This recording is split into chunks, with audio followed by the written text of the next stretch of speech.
Kids, a gente não pode esquecer da trinca, né? Flávio, o senador, faltou ao depoimento que deveria ter prestado ao Ministério Público do Rio de Janeiro na semana passada. Ele diz que quer ver os autos primeiro e que não é acusado de nada. Enquanto isso, o Queiroz dança no hospital. Quanto mais essa história se arrasta, mais desgasta, né, esse governo. Muito, muito. Porque parece que virou o calcanhar de Aquiles.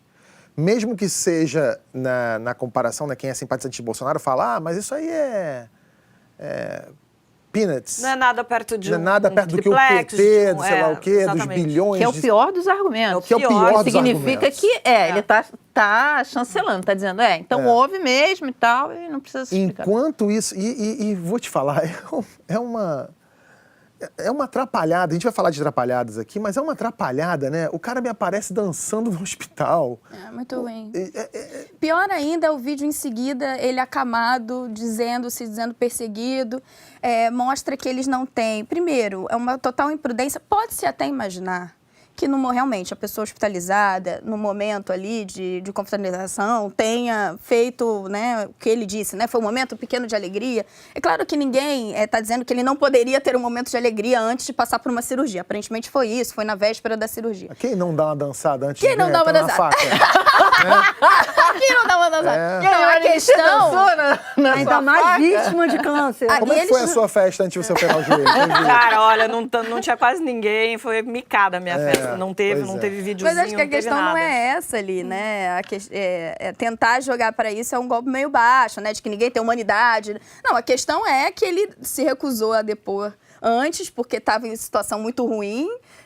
E logo depois, como remédio, ele coloca esse vídeo dele, péssimo, ele se recusou a depor. Deu aquela entrevista para o SBT, onde ele disse onde em muitas explicações ele falou que só daria para o Ministério Público, ou seja, ele continua sem esclarecer tudo que precisa ser esclarecido nessa história. Aí vem esse vídeo, então não é só o vídeo, é o contexto todo em que o vídeo está inserido.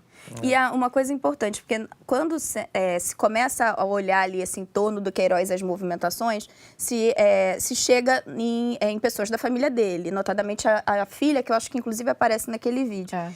E aí é importante lembrar... Que não foram também depois, né? Também não foram. E aí é importante lembrar que ela foi lotada no gabinete do próprio presidente, com presença confirmada, apesar de se saber que ela trabalhava como personal trainer. Se saber hoje, né, que ela trabalhava como personal trainer e tinha outras ocupações. Então é importante a gente lembrar que não é uma coisa restrita ao gabinete do Flávio. Essas pessoas também passaram pelo gabinete do presidente. Pois é. E o cheque está na conta da primeira-dama. E um cheque vai para a conta da primeira-dama. Isso é muito difícil de explicar. E tudo isso sem explicação, até agora. Ainda. Mas foi um empréstimo. Agora, o que eu observo também, eu acompanho um dos grupos de WhatsApp onde a maioria votou para o Bolsonaro. Ninguém fala disso. Quer dizer, existe... É uma negação? Não, eu acho que... Não é nem constrangimento. Existe uma turma do Bolsonaro que continua acreditando e filtrando as notícias que não se encaixam com a plataforma. Mas eu acho que essas pessoas têm que acreditar, né? Assim, ficaram fazendo campanha, votaram, estão muito felizes, acreditando que de fato vai acontecer uma mudança muito grande. Mas claro que causa um estranhamento que não exista um pensamento crítico quando você, durante todos os últimos anos, fez tanta crítica em relação à corrupção de outros partidos e aí quando chega uma suspeita de que haja algo errado nessas transações, você simplesmente faz de conta que não é importante. É importante. A verdade é que, assim, a gente vive um momento em que os eleitores... eu não estou falando de todos os eleitores do Bolsonaro, tá? Mas, assim, aqueles mais...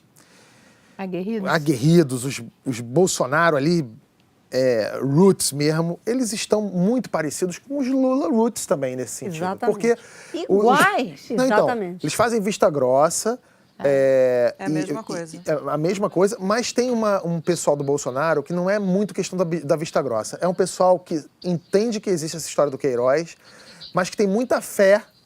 Porque como está no início do governo, a gente está falando de 15 dias. 15 dias de governo. Tem muita gente que fala assim, mas por que ele não explica essa história logo e resolve isso, sabe? Como se houvesse outras prioridades e que isso daqui a pouco ele vai explicar o porquê. Sabe? Que a gente não está entendendo direito. Mas os mais extremos, eles estão muito parecidos nesse comportamento de... Eles se apegam, por exemplo, aos primeiros sinais positivos. Aconteceu comigo de ter postado alguma crítica, então eles vêm e postam que o dólar caiu, que a Bolsa está reagindo, Mara pode falar muito melhor do que isso. Então eles estão se pegando a alguns sinais positivos agora desses primeiros 15 dias, que na verdade não querem dizer muita coisa, né? É só o começo de um governo. E tentam realmente ignorar isso que não deveria ser ignorado. E eles mesmos foram, assim, contra esse argumento quando os outros adversários falavam, aquele rouba mais faz do Lula, né? Assim, teve o problema da Petrobras, teve o problema da JBS, mas ele foi tão bom governo. A cresceu durante o governo. Não era para ele não roubou para ele. Tem a ala do Calma Gente, que assim, tem pouco tempo de governo. Tivemos dois porta-vozes célebres dessa ala do Calma Gente, que foi Rosângela Moro, com um post no Instagram dizendo, não, vocês estão reclamando, ainda nem começou o governo, e o juiz Marcelo Bretas também, dizendo que é preciso esperar para ver o que o governo veio, que é um pouco, eu acho que eles dão legitimidade para esse pessoal que está querendo um discurso de não, vamos esperar a que veio, eles chegam e tem uma outra atenuante, que não foi levantada ainda pelo Calma Gente, mas isso está no inconsciente de muita gente, que é o seguinte, isso aconteceu antes. Não foi algo que foi descoberto depois de ele assumir a presidência. Então, parece que... É um atenuante. Parece que, assim, tá valendo a partir de agora só. Então, se aconteceu antes, então calma, não é tão grave, vamos... Mas sabe o que eu vejo? Eles estão reclamando dessa cobrança, né? Não só a Rosângela Moro quanto o Bretas, mas, enfim, os próprios eleitores às vezes vêm e fazem essa cobrança de calma, o governo está só começando, mas, assim... O governo Bolsonaro faz questão de estar nas redes sociais presente o tempo todo, não só dizendo o que está sendo feito no governo, mas também criticando adversários, a imprensa e tal. É a resposta que vem do outro lado. Então, assim, ele vem de um lado, a resposta vem do outro. Então, assim, essa cobrança... E a gente está vivendo um outro momento. As redes sociais têm um papel muito importante nesse 2019 que a gente está vivendo. Então, assim, essa cobrança vai acontecer diariamente. Isso não só tende, na verdade, a piorar. Só vai aumentar. Só vai aumentar. Você falando das redes sociais, o outro filho, o Carlos, arrumou mais uma treta no Twitter. Dessa vez, ele brigou com o Bené Barbosa, que é um ativista contra o desarmamento. Ele mandou indiretas para quem se elegeu na rabeira do bolsonarismo, mas, segundo ele, não é puro. Quem será capaz de acalmar esse pitbull, Marilis, do Carlos? Eu acho que a única pessoa que seria capaz é o próprio Jair Bolsonaro, mas eu acho que isso não vai acontecer. O que a gente percebe é que eles não entenderam que essa eleição acabou. Acho que havia uma expectativa de depois da eleição, eles diminuíssem o tom, conseguissem focar mais no que cada um, estou falando especificamente dos filhos, tem que fazer. Afinal de contas, todos têm cargos aí para dar conta. O Carlos Bolsonaro é vereador no Rio de Janeiro. O Rio de Janeiro está cheio de problema, mas a gente vê ele com a mesma postura que ele tinha nas redes sociais durante a campanha. O próprio tom de alguns tweets do Jair Bolsonaro, isso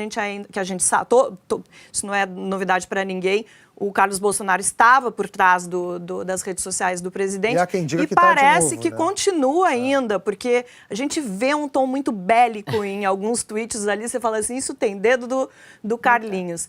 Eu acho difícil, durante Carlinhos é fofo, né?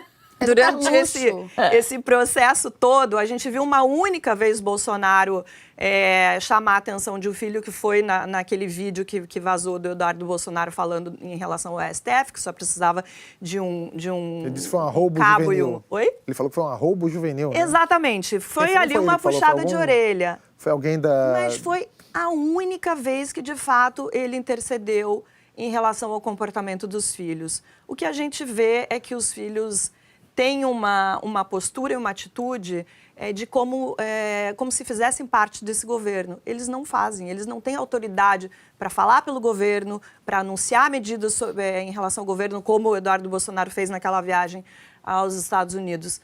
Estou sendo pessimista, talvez, mas eu acho que não vai melhorar, não, tá, Beth? Eu acho, na verdade, assim, que quanto mais o governo for cobrado, mais essa atitude não só do Carlos, mas do Eduardo também, que tem estado bastante ativo ali nas redes. Pois o único que subiu é o Flávio, né? O Flávio que já tinha uma atitude mais tranquila, mas agora então...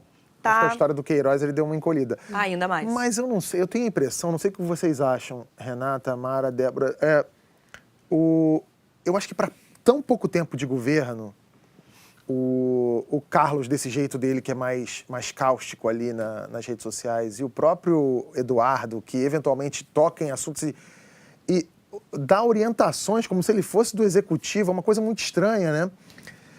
E já começou, né? A gente falou do Bené Barbosa aí, já começou a ter alguns conflitos ali. Em algum momento, para tão pouco tempo, acho que em algum momento eles ou vão ter que retroceder ou vai haver um isolamento. Eu acho que nesse ponto, lembra a Dilma reclamava dos pessimildos? Eu acho que isso aí é a ala dos otimildos. De achar que eles vão retroceder. Então, se não retroceder, não vai haver um isolamento? Eu acho que eles são motivados pelo fato de que até agora deu certo. E essa coisa das redes sociais, ela é muito enganosa, porque num desses arroubos, eles ganham 1 milhão de likes e eles acham que a coisa está dando certo. Então, e eles continuam movimentando a máquina deles. Isso é um problema, porque é o seguinte, a impressão que passa é que é o seguinte, o papai ganhou, é o presidente, agora manda em tudo. Papai não manda. Papai é o presidente, vai governar, precisa do Congresso, precisa de alianças, tem os ministros, tem que prestar satisfações para a sociedade, sim, entendeu? E vai ser cobrado. Tem a oposição que está aí tentando se organizar e vai cobrar. Uma oposição que também não está... não está ainda, mas desculpa, vai se organizar. Mas em até agora, momento, até esse momento eu posso estar enganado, vocês me corrijam, por favor, mas a impressão que eu tenho é que a oposição hoje em dia ela é muito mais feita a partir de eleitores e imprensa. Porque a oposição em si, você vê o PDT apoiando o Rodrigo Maia, o PT mandando a Gleisi para a Venezuela, o PSOL falando que o Batista é inocente. Quer dizer, é uma oposição que parece também estar ajudando, né? Uma oposição dessa é tudo que... É aquele grupo do governo, você tem o bloco do governo, que é o circo, né? Que a gente falou na semana passada. E essa oposição, ela está respondendo a esse grupo. Esse grupo que fica fazendo essa... Não sei, vendo de fora, assim, eu não estou tão inteirada quanto vocês, mas vendo de fora, isso é uma atitude tão tipicamente populista. Populista dos extremos. Você viu a mesma coisa na Itália, com o movimento Cinque Stelle. Esse tipo de discurso ganha público. E vai continuar. Eu não acho que eles vão mudar, de repente, não, agora estamos num ponto... Mas é o seguinte, se eles começam a interferir nas relações do presidente com o Congresso, por exemplo...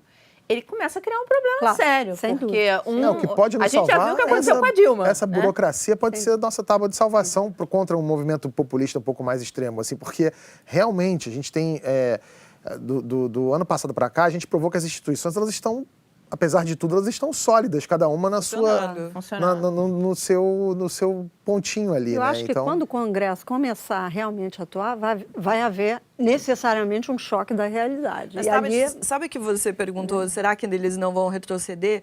Na verdade, eu acho que não, concordo com a Renata, porque existe uma ilusão também que eles foram levados pelos eleitores e pelo povo. Isso. Quando ele faz essa crítica de pessoas que foram eleitas pelo bolsonarismo, eles também foram. Se eles não tivessem, estou falando dos três, eles não têm luz própria, não têm grandes projetos que tenham sido, enfim, que tenham algum tipo de destaque. Se não tivessem sobrenome Bolsonaro, Carlos, Eduardo e Flávio, não seriam ninguém, seriam... Carlos começa a carreira política dele concorrendo contra a mãe aqui no Rio de Janeiro, a pedido do pai. Ele é forjado nesse ambiente à luz do Bolsonaro. E ele vai... se tem um bolsonarista convicto, eu acho que é o Carlos. Isso talvez seja uma coisa para a gente analisar, para tentar prever como vai ser o comportamento daqui para frente, porque eu acho que boa parte do que o Carlos coloca nas redes, ele realmente acredita naquilo. Sim. Não é uma persona apenas. Eu acho que envolve também, a coisa vai dando certo e você vai alimentando, mas ele acredita. Se você for analisar as interações deles com outros, assim, ele Esses dias ele entrou, alguém começou a colocar uma coisa de que havia um jogo combinado na imprensa e na mídia para quando a economia der certo, acreditar ao Paulo Guedes e não ao Bolsonaro. E aí o Carlos entra e fala, será? Então, assim, ele está envolvido naquilo, seja porque ele quer amanhã construir um discurso que estão querendo tirar os méritos do pai dele, mas eu acho que ele fica navegando naquilo e consumindo essas ideias, eu acho que é o ambiente dele mesmo. Cara, isso é muito louco, porque, assim, uma das principais críticas ao governo Dilma foi exatamente ela não ter deixado a equipe econômica trabalhar.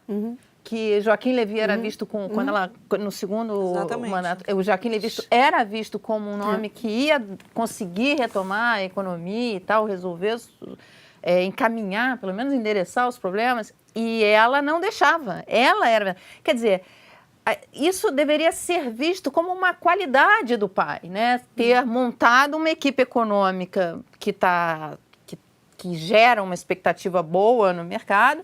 E, claro, vai depender dele a articulação com o Congresso para aprovar as medidas que vão passar pelo Congresso. Não tira nada o mérito, mas os caras parecem que querem um super pai, um super homem, ele faz tudo. O Eduardo Bolsonaro foi para as redes tuitar agora por conta de queda de dólar, a subida da Bolsa aí, e teve gente que disse que meu pai não entendia nada de economia. E aí ele falou, não, mas ele mesmo, Jair Bolsonaro passou a campanha inteira dizendo que não entendia nada de economia, que tudo deveria ser perguntado ao Paulo Guedes. E aí ele vem agora com isso. Então, eu concordo com você, eles já devem estar com medo de que tudo seja acreditado ao Paulo Guedes. Mas e qual o problema, gente? O Plano Real foi acreditado a Fernando Henrique e não ao Itamar. Então, acho que o último ponto para análise só nesse comportamento das redes é que é uma promessa deles também usar as redes. Diminuir o gasto em propaganda oficial e usar as redes no que eles chamam de comunicação direta. Então, eles sempre podem, no fundo, dizer que, olha, estamos fazendo o que prometemos, que íamos ter essa comunicação direta com você, cidadão, eleitor, etc. Então, eu acho que isso dá um combustível. Eu também não acho ruim. Eu não acho ruim, eu acho que eu acho até positivo que eles façam isso. O problema não é o meio, o problema é a forma, às vezes. É o tom, né? Mas eu acho até bastante válido que que haja essa comunicação direta. O problema é como eles fazem essa comunicação direta e, às vezes me parece infantil. Às vezes? Não, às vezes. Porque não posso generalizar, não posso dizer que toda a comunicação deles é infantil. Mas, eventualmente, você vê o cara respondendo o comentário de um garoto. Me lembra muito aquela história que eu já contei aqui do Bruno Mazeu. Do Bruno Mazeu falou pra mim, sai do Twitter. Por quê? Porque eu percebi outro dia que eu tava um dia discutindo com um garoto de 12 anos. E é verdade. Hoje eu acho que eu fui no Twitter e eu fui ver, tinha uma mensagem do Carlos Bolsonaro, eu acho, pra um garoto que tava lá falando, e ele dá uma indireta falando assim, esses garotos não perceberam que o jogo político é muito maior do que o conjunto de xícaras que os pais deles compram. Que uma bobagem, sabe? Ele perdeu um tempo só para dar uma lacrada inversa, sabe? Se fosse o contrário... O Carlos Bolsonaro é recorrente isso. Tá? Então, por isso que eu tô falando, eu não acho ruim o meio. Eu acho, às vezes, ruim a forma. Eu tenho dúvidas de quantas pessoas você realmente atinge através desse meio, que é um meio que precisa ser usado, mas... É muita gente. Sim, mas em relação à televisão, por exemplo. Mas olha só, a questão é que você não atinge diretamente muita gente, mas indiretamente muita gente, porque a nossa imprensa hoje, grande parte da nossa imprensa se pauta por isso. Então, um deles tuita alguma coisa, já sai no jornal do dia seguinte, a Globo News repercute e sai A gente viu isso nos Estados Unidos e continua vendo isso nos Estados Unidos de uma forma bem explícita. E é muito difícil que não se prenda, porque quando você tem, principalmente quando vem do Jair Bolsonaro. Nós estamos aqui há 20 minutos falando sobre isso. Exatamente.